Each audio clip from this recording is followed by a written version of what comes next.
ಬೆಲೆ ಏರಿಕೆಯಿಂದ ಕಂಗಾಲಾಗಿರೋ ಜನಕ್ಕೆ ದಿನಕ್ಕೊಂದು ಶಾಕ್ ಎದುರಾಗ್ತಾನೆ ಇದೆ. ಕಮರ್ಷಿಯಲ್ ಸಿಲಿಂಡರ್ ದರ ಏಕಾಏಕಿ ಗಗನಕ್ಕೇರಿದೆ. ಹೀಗಾಗಿ ಹೋಟೆಲ್ನ ಊಟ ತಿಂಡಿ ಬೆಲೆಯನ್ನು ಏರಿಕೆ ಮಾಡಲಾಗಿದೆ.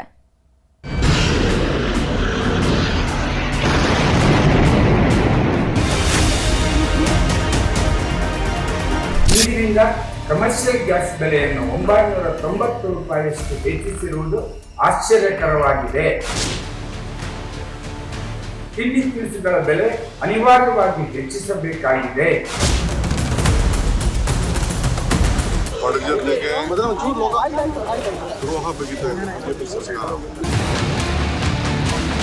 ಎಲ್ಲ ಹೋಟೆಲ್ಗಳನ್ನ ಮುಚ್ಚುವಂತ ಪರಿಸ್ಥಿತಿ ಇವತ್ತು ನಿರ್ಮಾಣ ಆಗಿದೆ. ಸೌದೆ ಭಾಗ್ಯ ಕೊಡ್ತಾ ಇದ್ದಾರೆ.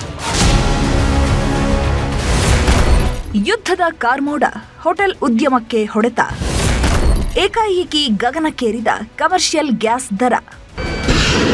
ಯುದ್ಧ ಯುದ್ಧ ಯುದ್ಧ ತಿಂಗಳುಗಳ ಮೇಲೆ ತಿಂಗಳು ಕಳೆದರೂ ಕೊಲ್ಲಿ ಯುದ್ಧ ನಿಲ್ಲೋ ಹಾಗೆ ಕಾಣಿಸ್ತಿಲ್ಲ. ರಕ್ತದ ದಾಹಕ್ಕೆ ಬಿದ್ದವರು ಬಾಂಬ್ಗಳ ಸುರಿಮಳೆಗೈತಿದ್ದಾರೆ. ಒಂದು ಸಾರಿ ಸಂಧಾನ ಅಂತಾರೆ, ಮತ್ತೊಂದು ಸಾರಿ ಯುದ್ಧ ನಿಲ್ಲಲ್ಲ ಅಂತಾರೆ. ಹೀಗೆ ಅಡ್ಗೋಡೆ ಮೇಲೆ ದೀಪ ಇಟ್ಟಂತೆ ಇರಾನ್ ಇಸ್ರೇಲ್ ವಾರ್ ನಡೀತಾನೇ ಇದೆ. ಆದರೆ ಇದೇ ಯುದ್ಧದ ಎಫೆಕ್ಟ್ ಕರುನಾಡನ್ನ ಬಿಟ್ಟು ಬಿಡದಂತೆ ಕಾಡ್ತಿದೆ. ಅಲ್ಲಿ ಬೆಂಕಿ ಮಳೆ ಆಗ್ತಿದ್ರೆ ಇಲ್ಲಿ ಬೇಯಿಸೋದಕ್ಕೆ ಬೆಂಕಿಯೇ ಇಲ್ಲದಂತಾಗಿದೆ. ಗ್ಯಾಸ್ ಅನ್ನೋದು ಜನರ ಜೀವ ಹಿಂಡುತ್ತಿದೆ. ಇದರ ಮಧ್ಯೆ ಈಗ ಏಕಾಏಕಿ ಕಮರ್ಷಿಯಲ್ ಸಿಲಿಂಡರ್ ದರ ದುಪ್ಪಟ್ಟಾಗಿದೆ. ಹೀಗಾಗಿ ಹೋಟೆಲ್ನಲ್ಲಿನ ಊಟ ತಿಂಡಿಗಳ ಬೆಲೆಯೂ ಗಗನಕ್ಕೇರಿದೆ.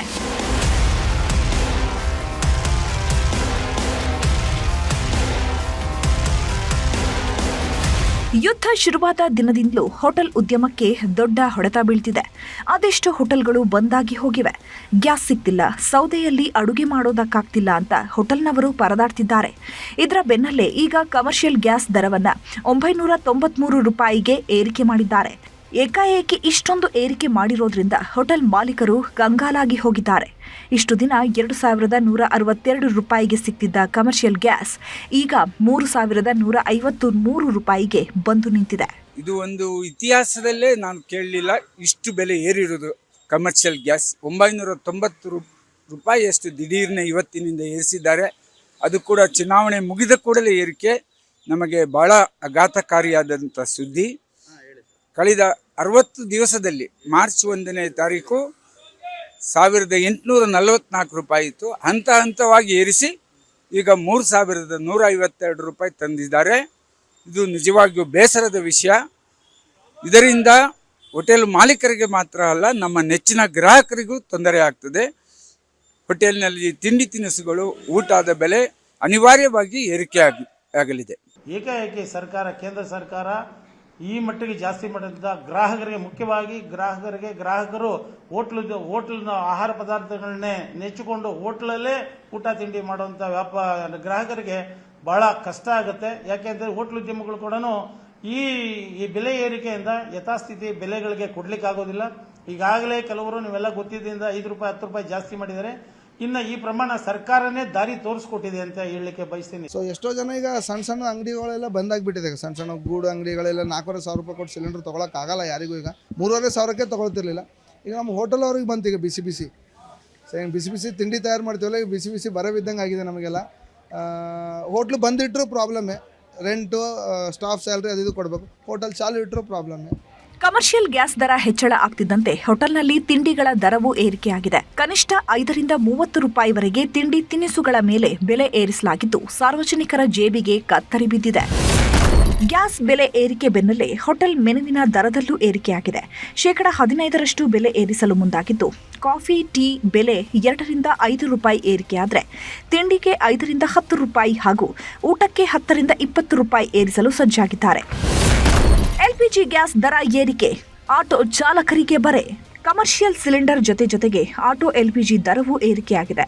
ಸರ್ಕಾರಿ ಸ್ವಾಮ್ಯದ ಗ್ಯಾಸ್ ಬಂಕ್ಗಳಲ್ಲಿ ನಿನ್ನೆವರೆಗೆ 89 ರೂಪಾಯಿಗೆ ಇದ್ದ ಬೆಲೆ 95.8 ರೂಪಾಯಿಗೆ ಬಂದು ನಿಂತಿದೆ. ಒಂದೇ ಬಾರಿಗೆ 5 ರೂಪಾಯಿ 73 ಪೈಸೆ ಏರಿಕೆ ಮಾಡಿದ್ದಾರೆ. ಇನ್ನು ಖಾಸಗಿ ಬಂಕ್ಗಳಲ್ಲಂತೂ ಬಾಯಿಗೆ ಬಂದ ರೇಟ್ ಹಾಕ್ತಿದ್ದಾರೆ. ಎಲ್ಲರಿಗೂ ಕಷ್ಟನೇ. ಒಂದೊಂದ್ ಕಡೆ 120 ರೂಪಾಯಿ ಇದೆ. 1000 ದುಡಿದ್ರು ಮತ್ತೆ ಬಂದು 700-800 ರೂಪಾಯಿ ಗ್ಯಾಸ್ಗೆ ಹೋಗುತ್ತೆ.